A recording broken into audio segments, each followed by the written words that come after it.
Muy buenas a todos y todas, ¿cómo les va? Yo soy José Manuel, bienvenidos a una nueva clase de apoyo, en este caso del texto de Sociedad y Estado de los autores Antonio Federico y Pablo Agresti. Ya me habrán visto, ya nos habremos visto en alguna pasada por aula, en algún pasillo de esta facultad, así que los invito de paso a pasar por nuestras redes y a fijarse todo el material de apoyo que tenemos para este curso de ingreso 2022. Así que, sin muchas más vueltas, vamos a abordar lo que es este texto de Sociedad y Estado en el mundo actual, de los autores Antonio Federico y Pablo Agresti, como bien ya lo había dicho, cuyo objetivo, el objetivo general del texto, si se quiere, es que nosotros comprendamos lo que es la formación del mundo actual que tenemos y el por qué tenemos, no quiero ser muy repetitivo, pero el por qué tenemos el mundo que tenemos. Entonces, para comenzar un poco con ese análisis, vamos a hablar de un concepto. Yo acá me hice un machete chiquitito como para ir en orden con los temas. Vamos a hablar un poco de un concepto que el autor británico Eric Hobsbawm menciona, dice que él habla de un corto siglo XX. ¿Por qué habla de un corto siglo XX Eric Hobsbawm? Básicamente porque para lo que es la medición, si se quiere, de un determinado periodo de tiempo, en este caso de una edad, de una era o de un siglo, generalmente se toman hechos relevantes, si se quiere, como para dar inicio y como para finalizar ese periodo de tiempo. En este caso, lo que Hobsbawm toma como de alguna manera hecho relevante para iniciar la apertura del siglo XX es la Primera Guerra Mundial, y lo que toma como hecho de clausura del siglo XX es la caída del muro de Berlín. Ambos hechos señalan el inicio y el final de una época marcada por los conflictos bélicos, una época marcada por conflictos sanguinarios y por muchas transformaciones, las cuales seguimos viviendo sus consecuencias al día de hoy. Así que esto es más o menos la idea de un corto siglo XX. Así que vamos a continuar, vamos a tratar de hacer lo más dinámica y corta la clase de apoyo. Igualmente, si llega a quedar alguna duda, los invito y las invito a que ahí abajo en los comentarios nos vayan dejando sus preguntas. Bueno, de este siglo XX, ¿cuáles son los tres principales hechos que nosotros tenemos que tomar como los más relevantes?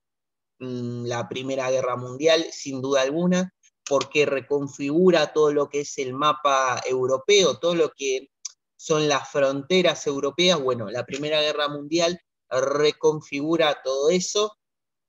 Justo se da, digamos, en la última era de los imperios. En la Primera Guerra Mundial se enfrentan todos los imperios, digamos, por decirlo de alguna manera. En la Segunda Guerra Mundial, de 1939 a 1945, se enfrentan los países aliados contra las potencias del eje.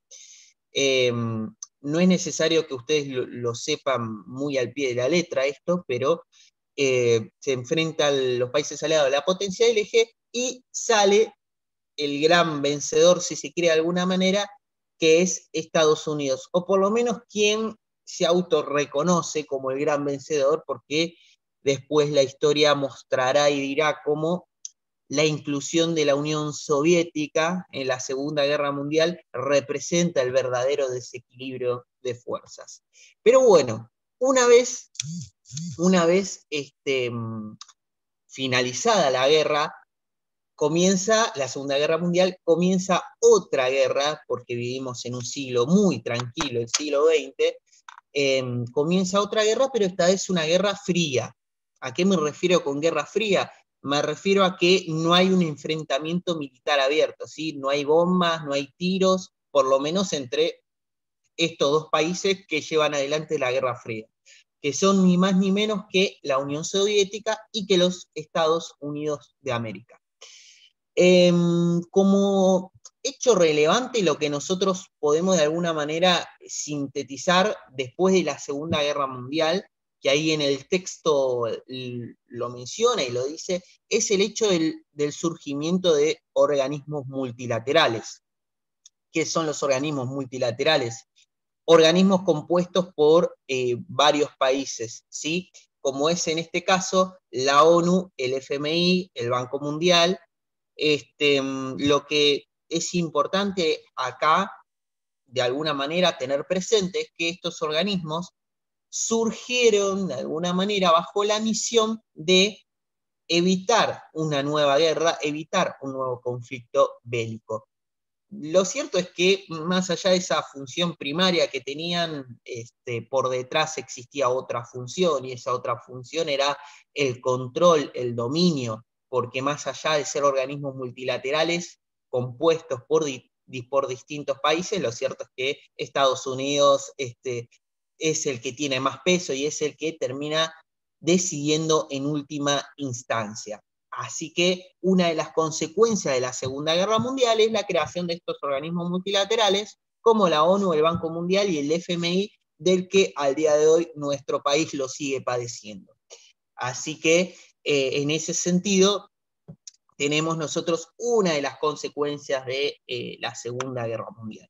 Algo que quizás se me había un poco escapado decirles mientras hacíamos este repaso era, porque hablé de la Unión Soviética y quedó como que la Unión Soviética había salido de la nada, pero no es así. La Unión Soviética es lo que hoy conocemos como Rusia, ¿sí? La Unión Soviética antes era un imperio, era el imperio de los zares, ¿sí? La Rusia de los zares. En 1917 se lleva adelante la revolución bolchevique, encabezada por campesinos y obreros bolcheviques y también mencheviques. La cuestión es que termina en 1917 imponiéndose esta forma socialista, esta forma de organización en el país, por lo cual terminan configurándose bajo el dominio, o terminan configurándose bajo el nombre de Unión de Repúblicas Socialistas Soviéticas, porque además de Rusia existían otros territorios que se plegaron a esa forma de gobierno, por decirlo de alguna manera. Así que en ese sentido, ese es el surgimiento de lo que es la Unión de Repúblicas Socialistas Soviéticas. Eso como para que quede claro lo que es, por qué la URSS es lo que es, y básicamente eso. Así que ahí lo dejamos y seguimos con la Guerra Fría, que les estaba comentando, que la Guerra Fría dura desde el final de la Segunda Guerra Mundial hasta la caída del muro de Berlín en 1989. Vamos a ver cómo. Ahora a continuación les voy a compartir la pantalla, a ver si se puede. Le voy a compartir la pantalla, unas diapositivas para ir más o menos guiándolo. Espero que se vea bien. Lo importante es que por lo menos ahí está, las imágenes se vean. Perfecto. Bien. Entonces me había quedado en la parte de el mundo que nos dejaron. Ahí, perfecto. Bueno, lo que les comentaba. La Guerra Fría. Un enfrentamiento que duró, digamos, desde la finalización de la Segunda Guerra Mundial hasta lo que es la caída del muro de Berlín en 1989. Este conflicto rigió al mundo durante casi medio siglo e incluyó enfrentamientos en cada rincón del planeta. Con esto me refiero ni más ni menos a que tanto Estados Unidos como la Unión Soviética lo que hacían era en otros países y en otras latitudes, apoyar a bandos distintos, digamos, por ejemplo en Vietnam, Estados Unidos apoyó al bando capitalista y la Unión Soviética al Vietcong, al bando comunista, al bando socialista, y se enfrentaban de esa manera, ¿no?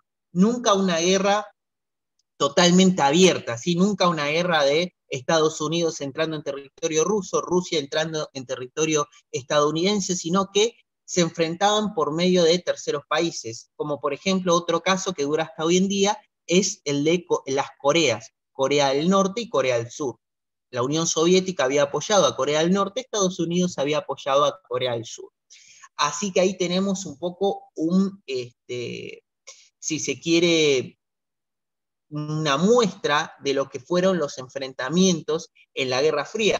Enfrentamientos que también se dieron, por ejemplo, en el área espacial. Tanto Estados Unidos como la Unión Soviética participaron de lo que se llamó la carrera espacial y que fue por, digamos, ver quién llevaba el primer hombre a la Luna.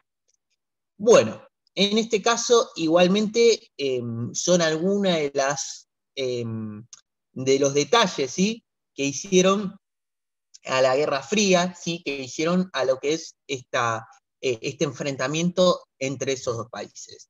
Pero bueno, continuando un poco con el clima de esa época, con el clima, digamos, post-Segunda Guerra Mundial, una de las cosas que también tenemos que tener en cuenta en ese momento es la aplicación de un modelo económico que comienza desde la finalización de la Segunda Guerra Mundial y se extiende más o menos hasta la década de 1970. Estoy hablando del estado de bienestar, ¿sí?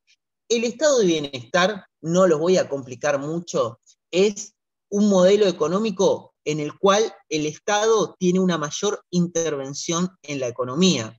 El Estado apunta a lograr el pleno empleo, la redistribución de la riqueza, mejorar la idea de ciudadanía social. En palabras más, palabras menos, lo que debe hacer la intervención del Estado es mejorar la calidad de vida de aquellos sectores que históricamente han estado postergados, ¿sí? O sea, la intervención del Estado viene de alguna manera a poner un equilibrio de lo que antes era, digamos, un desequilibrio fuertísimo que era posible por la aplicación del liberalismo. Entonces, el estado de bienestar es un modelo económico que funciona hasta la crisis del petróleo. En 1973, si no me equivoco, digamos, en la década del 70, se sucede lo que es la crisis del petróleo, que es el golpe de gracias a este modelo económico del estado de bienestar. Con la crisis del petróleo, todos los países que habían aplicado el modelo de estado de bienestar después de la Segunda Guerra, básicamente comienzan a desprenderse de este modelo y vuelven a entrar al liberalismo, ¿sí? Así que hasta acá, más o menos, vamos teniendo razón de cómo se va configurando, ¿no?, este mundo, el mundo que nos dejaron, como bien ahí dice el PowerPoint, la diapositiva, el mundo que nos dejaron de la Primera Guerra, la Segunda Guerra, la Guerra Fría y el estado de bienestar. Pero bueno, como todo lo que comienza tiene que tener un final, la Guerra Fría termina con la caída del muro de Berlín en 1989. ¿Y por qué es que yo señalo esta fecha? Yo no, en realidad son los autores, pero bueno, vamos a, de alguna manera, robarles un poquito de protagonismo a los autores. ¿Por qué señalo lo que es la caída del muro de Berlín? Porque marca un final de época. Al caer el muro de Berlín, al desintegrarse la Unión de Repúblicas Socialistas Soviéticas, con la reforma dictada por el primer ministro Mikhail Gorbachev, que se conoció como la perestroika, que consistió básicamente en un abandono paulatino del socialismo hacia una especie de capitalismo de Estado. Con esa reforma, básicamente, se fue dando el final de una era, ¿sí? Una era marcada por, como ya les he dicho, estos enfrentamientos entre las dos superpotencias más grandes del planeta. Entonces, de esta manera, con la caída del muro de Berlín, damos fin a la época de la Guerra Fría y también damos fin, ¿no?, al siglo XX, un fin prematuro, pero bueno, En palabras del autor Eric Hobsbawm, se trata precisamente de un corto siglo XX, y al finalizar, al darle este cierre con la caída del muro, ya nos adentramos en lo que es los inicios del siglo XXI.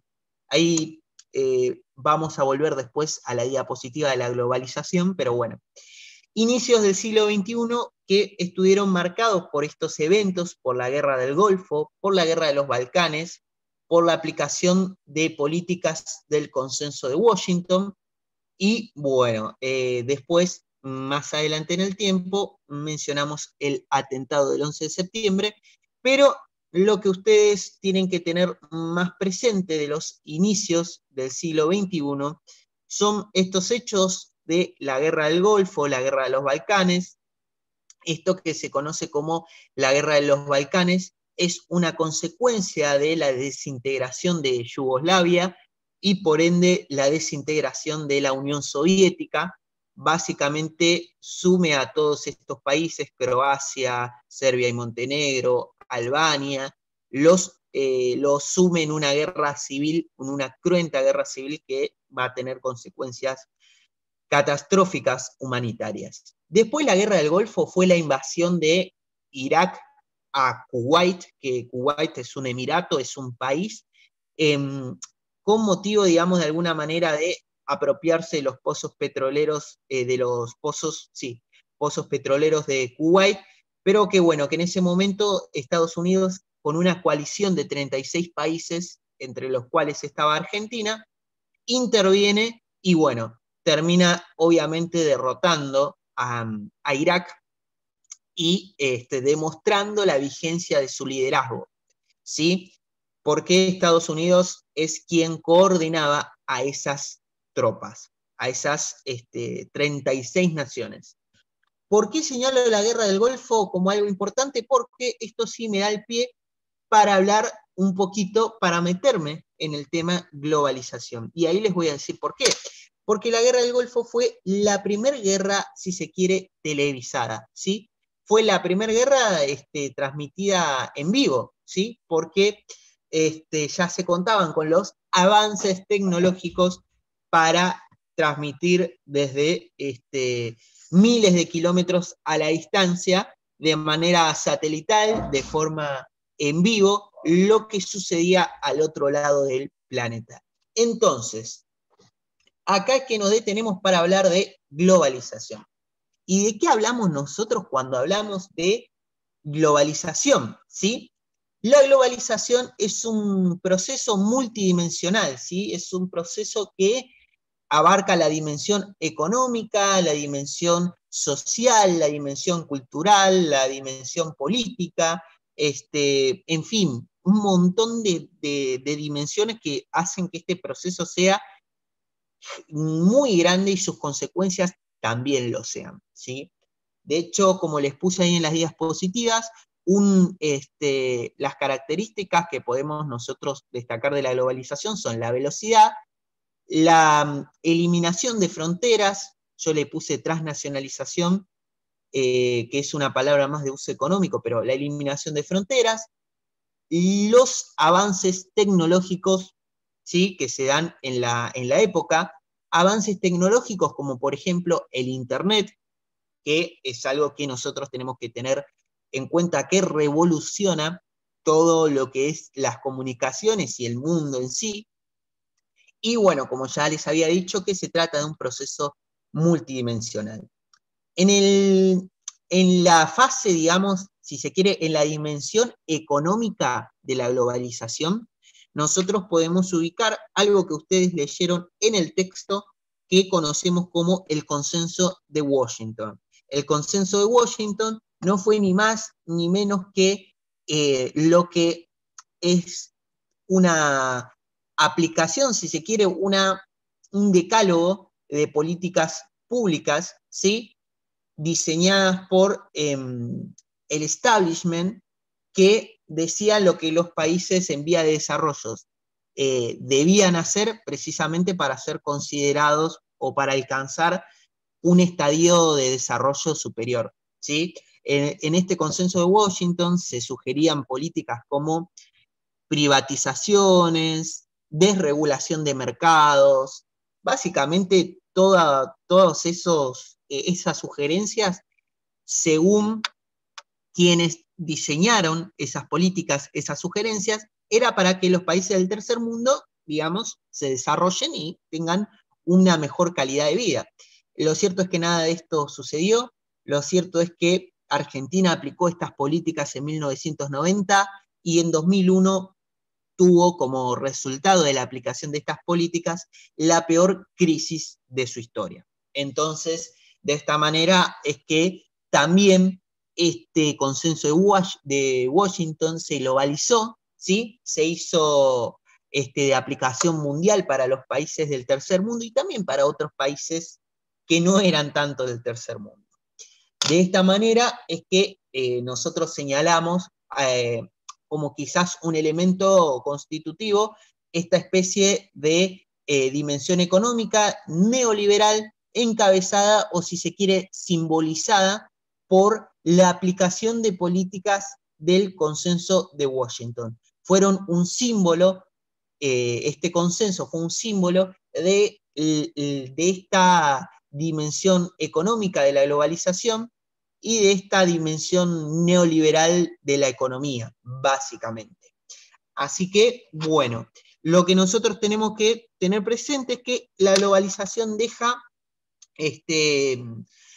consecuencias tanto para los países desarrollados como para los países en vías de desarrollo, lo que me lleva básicamente estas consecuencias a hablar del mundo actual, de la época actual en la que vivimos y de la época actual que tenemos. Ahí voy a pasar a la siguiente diapositiva.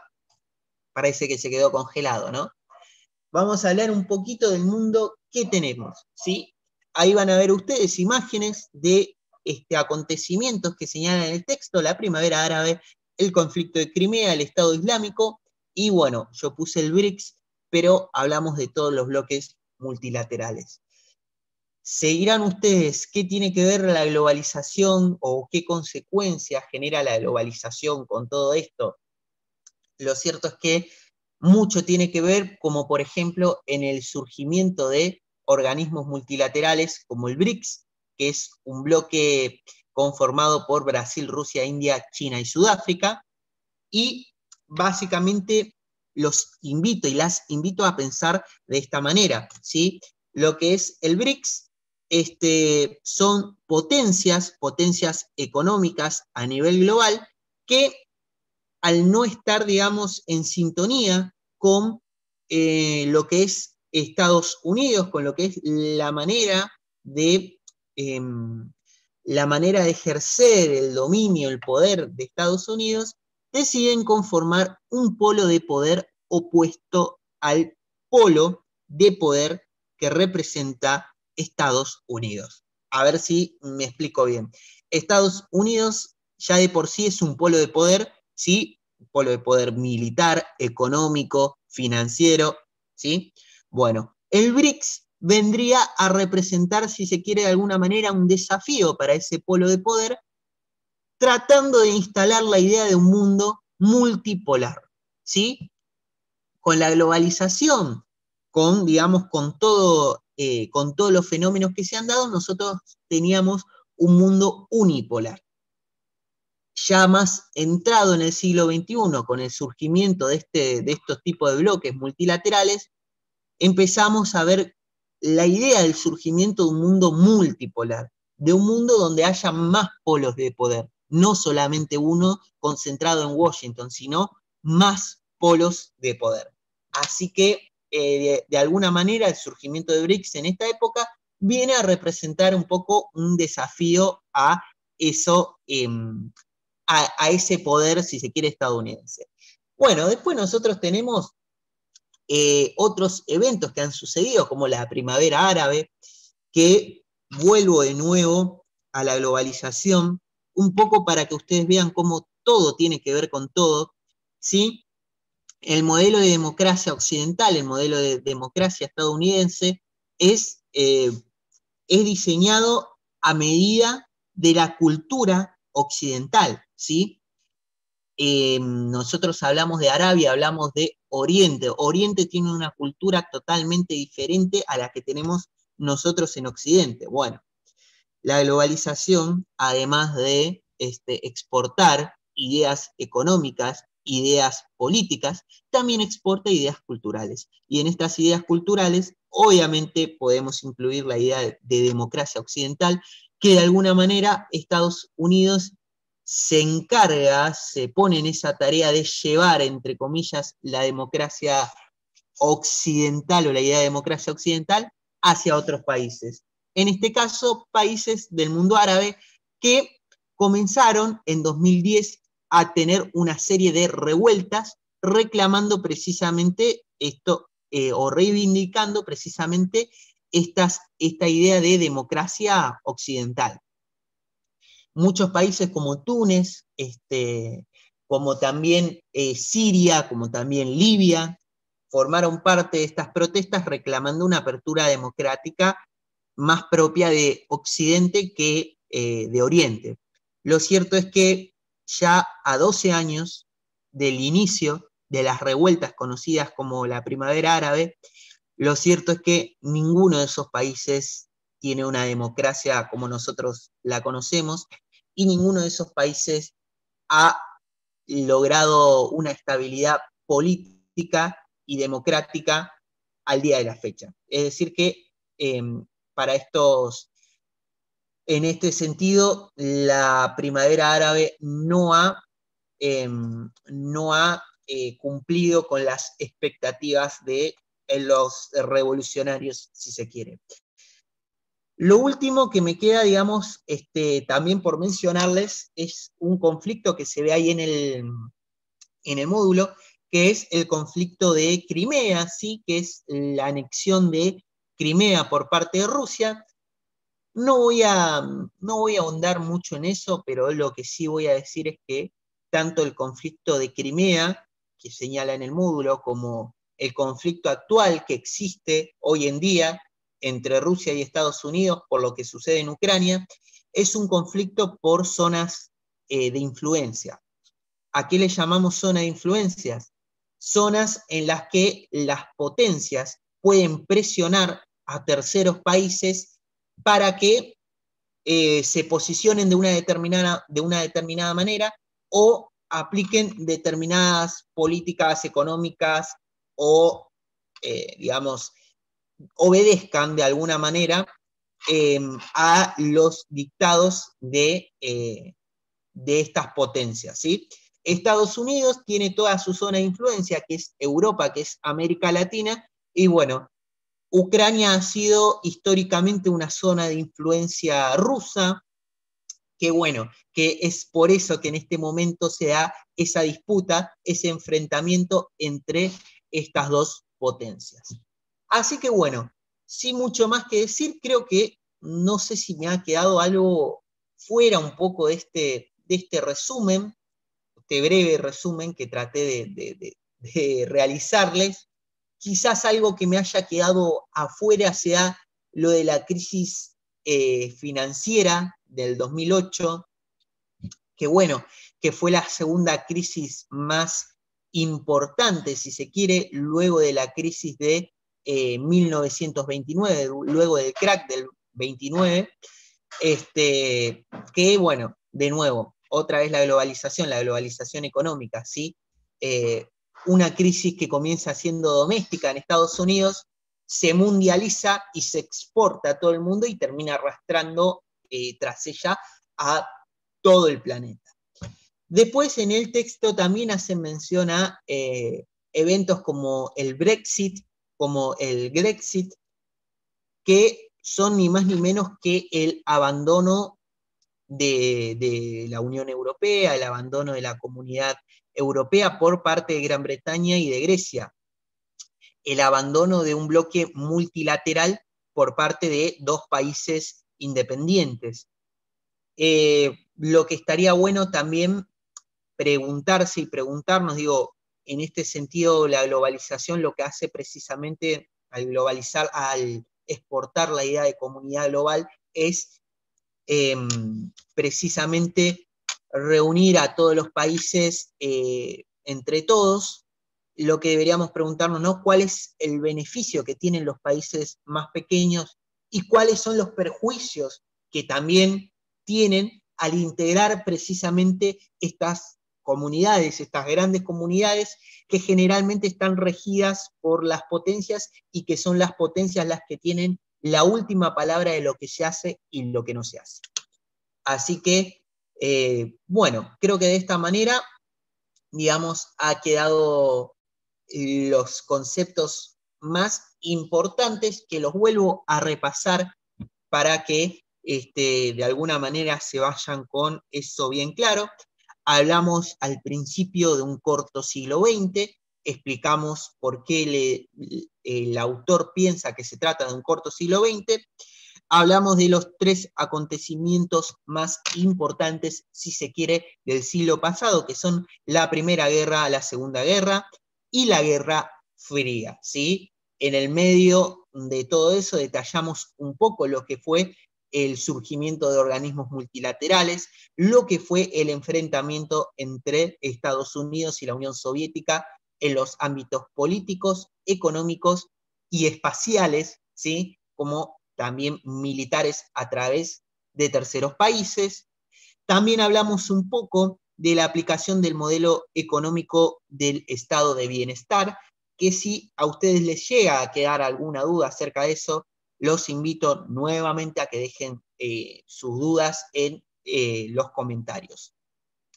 También hicimos mención a la caída del muro de Berlín y al inicio de una nueva época de la mano de la globalización. Bueno, después hablamos un poco del consenso de Washington, de esta nueva época, de esta nueva era, marcada por lo que es en este momento los bloques multilaterales, como el BRICS, como el pase de un mundo unipolar a un mundo multipolar. Así que, en líneas generales, creo que podemos resumir eso.